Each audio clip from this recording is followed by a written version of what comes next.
আসসালামু আলাইকুম। আমরা আজকে বর্গমূলের কৌশল দেখব। সো আমরা খুব সহজেই এই ৩ টা বর্গমূলকে খুব ইজিলি ১ সেকেন্ডের মধ্যে আনসার করে ফেলব। সো ১ম এই দেখো 1 to 5 অর্থাৎ ১২৫ এর বর্গমূল এবং এখানে ৩ দেয়া আছে। সো এটাকে খুব সহজে আমরা কিভাবে করব? খুব সহজে করার জন্য আমরা এগুলোকে যোগ করব। অর্থাৎ এই সংখ্যাগুলোকে যোগ করব। সো 1, 2 এবং 5 কে যোগ করলে কত হয়?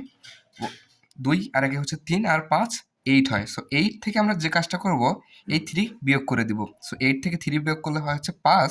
সো আর এটার আনসার হচ্ছে ৫ এবং এর পরেরটা হচ্ছে 216 অর্থাৎ ২১৬। সো 2 এবং 1 যোগ করলে হয় হচ্ছে ৩ আর ৬ যোগ করলে ৯। সো ৯ থেকে আমরা এই ৩ বিয়োগ করলে কত হয়?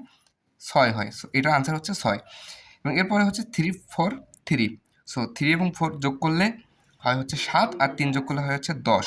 সো ১০ থেকে আমরা এই ৩ বিয়োগ করে দিব। সো এটার আনসার হচ্ছে ৭। সো খুবই সিম্পল ওয়েতে আমরা জাস্ট ১ সেকেন্ডের মধ্যে কিন্তু এই আনসারগুলো করে ফেলতে পারি। সো নেক্সট কোনো একটা হ্যাকস নিয়ে ইনশাআল্লাহ দেখা হবে সবাদের সঙ্গে। সবাই ভালো থেকো। আসসালামু আলাইকুম।